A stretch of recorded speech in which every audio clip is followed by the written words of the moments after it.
Welcome back, and we are in the second part of Scoreline, and I promised you earlier that we will be here with Sasha Mutai, who is now the new chairman for Kenya Rugby Union. Welcome back, Sasha, and let's begin with Shuja. You've seen the Hong Kong Sevens, the World Rugby Series, where we are. We lost all. We lost the opportunity of getting to the quarterfinals, cup quarterfinals. Where does this go to now from here? Because it's confusing. Yeah. Well, we were in the pool of death, with New Zealand, South Africa, and Ireland.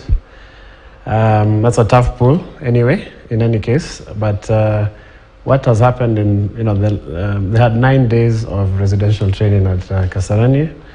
That was it was written off by the Ministry of Sport, so they had actually 9 days of proper training.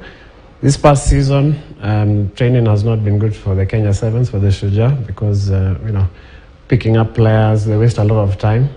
But we requested, even before I came into office, asked the Ministry of Sport, because the coaches have said they needed a stable training environment, and we managed to secure that through the good help of the Ministry of Sport. So we have run these programs before. I've been director of Sevens. To perform at the highest level, you have to have a good training environment. And that's what we've started to provide now that we have come into office. Again, Sport Pesa have come in and also paying the salaries of the sponsors of the team. So now there's a stable training environment. That's all that we can do right now, is to provide them with that. The talent we have, as you can see, even today's mistakes, there's a kickoff that was delayed by more than 30 seconds. That comes along also to our refereeing in this country. Because you see what's happened on the pitch there in Hong Kong is a reflection of also what happens here. So we've got too many mistakes.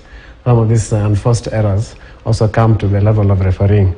So we need to also improve the level of refereeing and also the level of play. Right now you can see there's also good talent that has come onto the board. So there has to be talent spread across from the playing field until the boardroom. There are 5 new directors on the board and 5 of the others who are there. So there's continuity.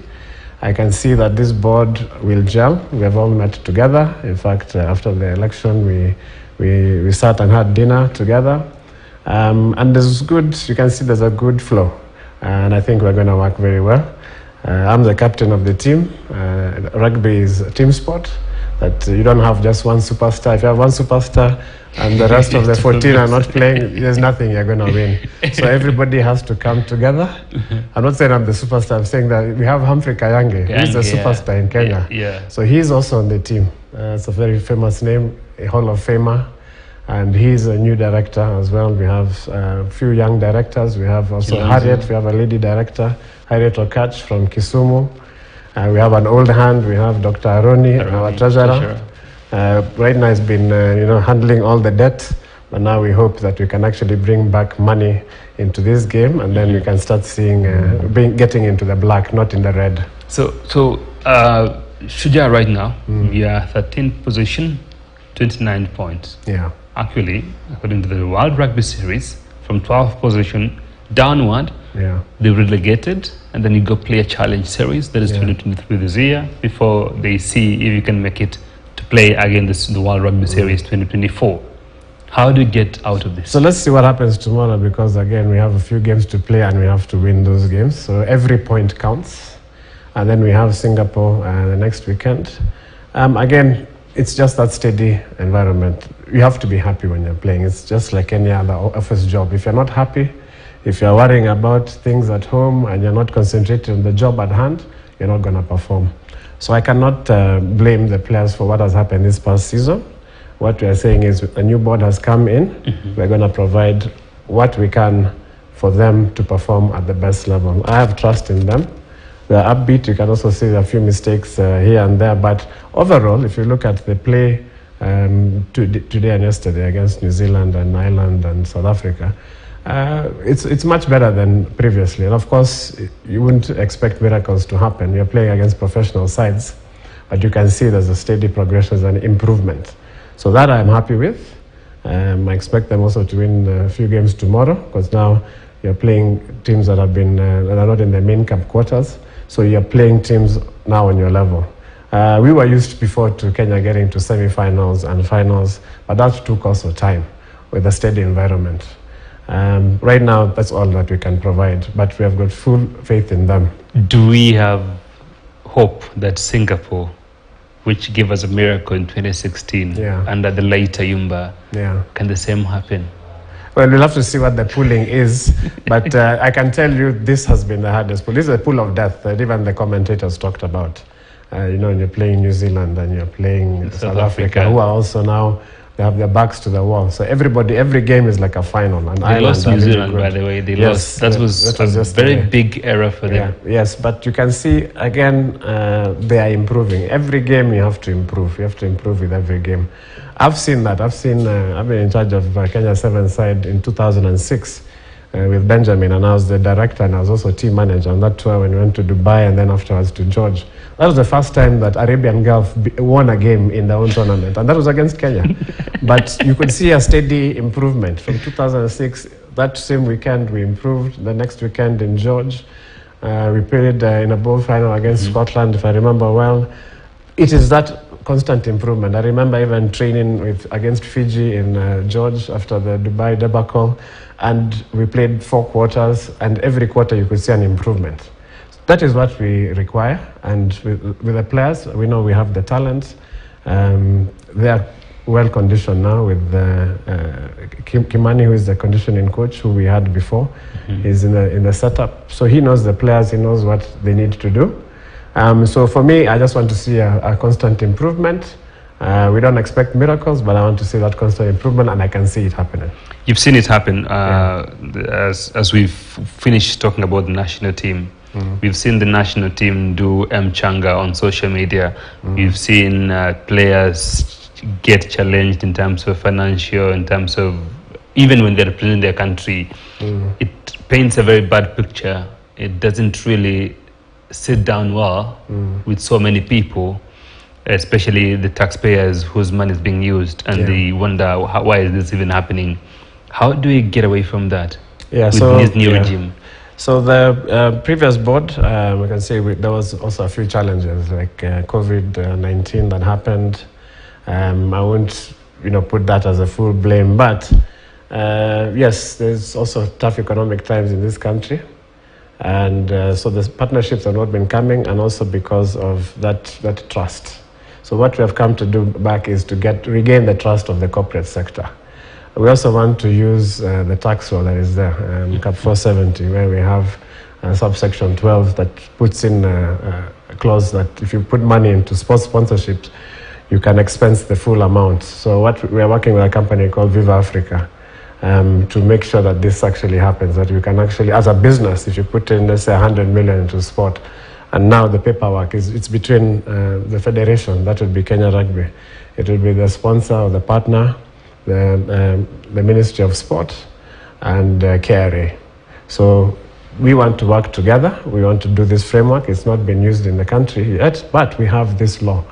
You can see even the Kenya government in their Kenya Kwanza manifesto, they highlighted this, so we want to actually exploit this and run it as a business. I'm in the construction sector and in business as well. People are waiting for this. Our former partners are looking to come back in. I've already had a few conversations with them, and they're very upbeat. And so we want that Mchanga to be a thing of the past. We want to be self-financed. Right now, the government is assisting through the sports fund, but we want at the end of this year to at least be self-reliant. When we were in charge of Kenya Rugby years before, we were self-reliant. We had Safari Sevens that was earning money, and the money would go to clubs. Last year, you remember that Safari Sevens was cancelled. So we're looking at reinvigorating and bringing back these tournaments. Safari Sevens was a flagship tournament of Sevens tournament in Africa.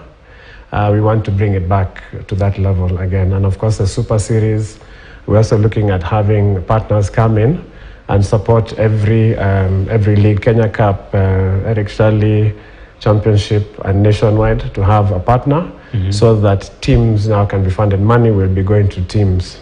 So talking about that now, let's focus on wide rugby in this country, the entire country. We talk about young talent from Mashinani, from the grassroots. you know, we always see players who come from university playing for the national team. But mostly and many times you cannot identify a player who came from the village to play for the national team. So rugby has been centralized in Nairobi. Basically, for those who can afford to be in university or in college in Nairobi, they can play for the national team. Which plan do you have for the grassroots rugby? That was the case before, and but rugby got devolved from 2011 when Mwangi Mutai was the chairman and I was the vice chairman. Rugby moved all over the country, and teams like Western Bulls came about. And you know that the talent in Kenya is from the western part of Kenya. That's where the talent is. I was there 3 weeks ago and even went to watch school rugby. I watched a team called Koyonzo and Kakamega High School in St. Peter's, Mumias, and I was impressed by the talent there. So the one thing that we have, and we're happy, is we have the talent. I want to make sure that rugby is a core curriculum sport in primary. The Ministry of Education has, I think, earmarked Nairobi School to be a center of excellence. But now we want the rugby to go to primary school. So it's up to Kenya Rugby Union now. We have to get our resources right and push the programs. I've even said before that we have to also, ensure that rugby head teachers and principals who love the game are put in schools where the talent is. So I'm very, my mandate is to run Kenya Rugby and be selfish for the game, for the sport. I have to get the best teachers who love, and rugby is about passion. The only way you are going to do this thing, it's hard work, is if you have that passion and you have the support. So we want to make sure that the teachers who love this game are actually in the places where the talent is. And of course, we want to grow rugby to places even northeastern. We want as well within the next 1 year to be in line also with the Sports Act and have at least 24 branches or sub-unions and have a presence everywhere in this country, but for a start in 24 different counties. So for schools, it's very important. That is where the talent is. We want to bring in, because you have to be able to start playing rugby at 6, 7 years old. Not with the tackling, but then with the passing and to seek the game. I saw a lot of talent 3 weeks ago in Mumias and also in Kakamega. I was amazed. And we cannot betray that talent. We have to enhance it, bring it. And because also some of the Kenya Sevens players, I asked them 2 weeks ago, why did you start playing rugby? Because they saw guys like Njera, they saw Humphrey Kayange. Those are the inspirations. Now Humphrey Kayange is on the board. So now we want these young players now who are playing for Shujaa to inspire the next lot who are coming in. But we have to provide that environment. We'll have to bring in the finance. The finance part of it, the business part of it, we are working out. And I'm very confident that we're going to turn around this. Also with the Kenya Women's as well. We're playing a tournament next month in Madagascar, Africa Cup Division 1 with Cameroon, with Madagascar and South Africa. That is also a pathway to the World Cup 2025.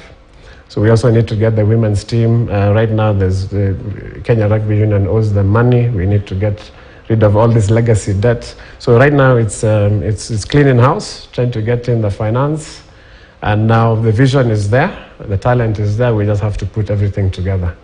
We had the women in the women's series, World Rugby series. They're no longer there. And probably just briefly, how do you get back there? And also women have been always on the other side, the sidelines for majorly for any other league that are happening in the country. How do we get it more vibrant, to be more vibrant, just like men's league? Yeah, so it is always, now we have to get the partners, the funding for it. That's what I was talking about, funding for the leagues. Kenya Cup has not had a main sponsor, a title sponsor. Enterprise also, right now you can see there are like 6 walkovers the other week because there's no title sponsor. We have to make this thing attractive again. People, teams after Kenya Cup and they say, okay, rugby is done. But now we are looking at, reviving these products. Enterprise Cup was a very successful, and we wanted to play it in the time I was playing rugby. But now of late, because there's no sponsor, people there's a lethargy. You get tired after a long league, and there's what else to play. It's boring to play for nothing. But there has to be money coming in. There has to be a good prize. We're looking at prize money. Make it attractive for them to play. Actually, we are playing, I think, too few games. And we also have to restructure the leagues like nationwide. Rugby is promotion. known to be having so many fans across the country. So many, they turn up, you have the floodies, you realize there's so many people coming up. Probably they don't come to drink, but they come to watch the match and also to enjoy. So how do you monetize rugby? How do we ensure that this rugby, the beautiful game that we love, is also becoming something like a brand on its own, which, yes, it's a brand, but it's not selling on its own. It has to be something that generates money for itself. And then players don't have to go. You even don't need to go to the government to tell them, you know what, we are going to South Africa, help us. You don't need to ask for tickets.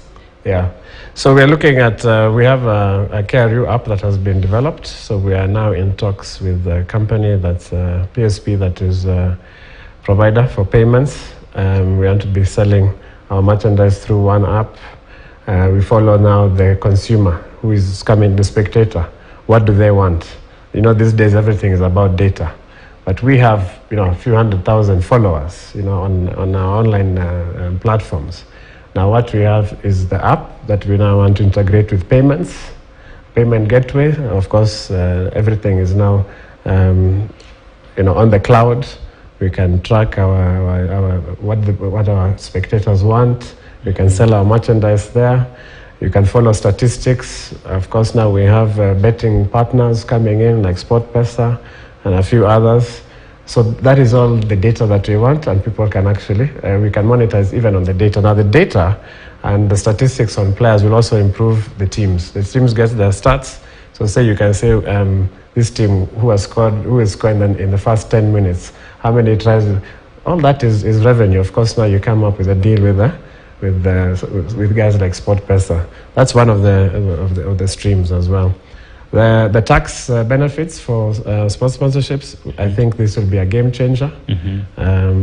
Kenya has very good laws that sometimes we do not use, but now we want to actually exploit this law to the fullest, and of course also be the first federation to do it, and to show the rest of the sports federations in this country how to run it. We were a very successful sports federation. We used to win Sports Federation of the Year, Team of the Year. Was also always Kenya Rugby Union, but of late we have fallen down, and now it's time to get up. Shujaa has struggled for quite some time with players. How you lay off players or you face off players to get new ones in the team. We had Injera, he retired, he came back and is now retired. I don't know if he's gone forever. Again, he had Amonde, he retired. He's had so many players who've retired and come back, and others have gone forever and they might not come back. They might come back as technical directors or help in the technical bench.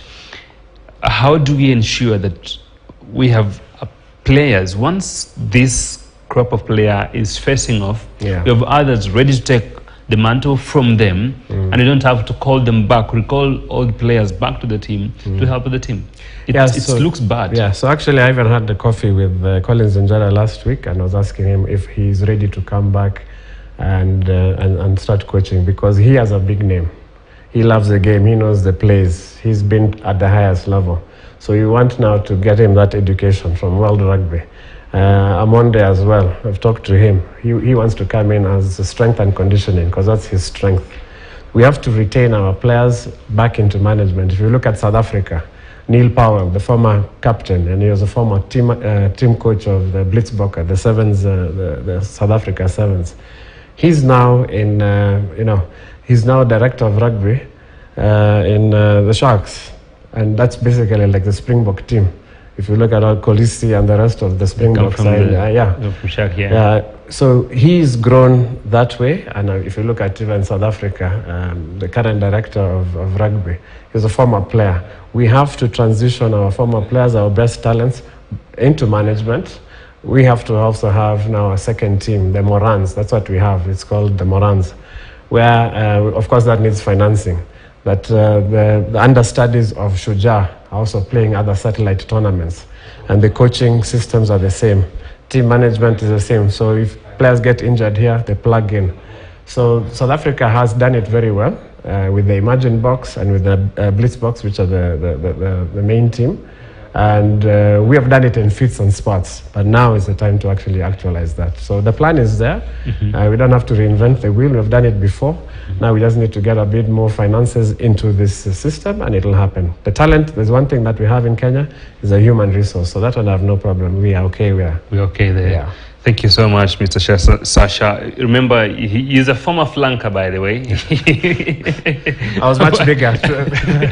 Yeah, I've slimmed down. You don't need that weight now. It's good to have somebody who has been there, who knows what happens in the field, and also can help us in terms of understanding the player. Yeah. Once you take care of the player, everything else will work out. The player is the asset. For rugby. That's what you have, yes. The player first. Yeah. The goose that lays the golden egg. Yeah. And, so they say. And the people who pay are the fans. So you have to make it attractive for them to come. It's together.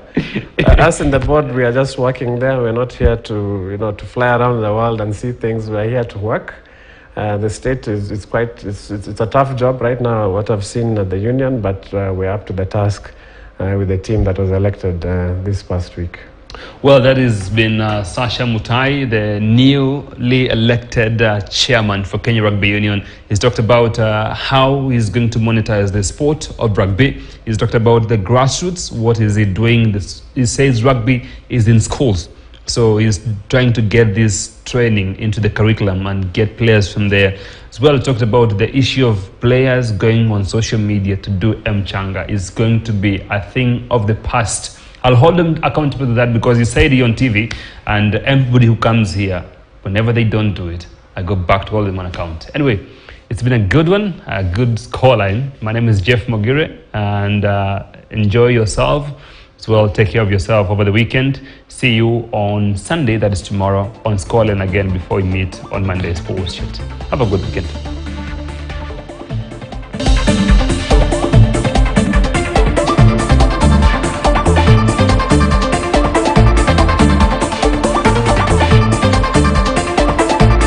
Scoreline, brought to you by Predator Energy Drink.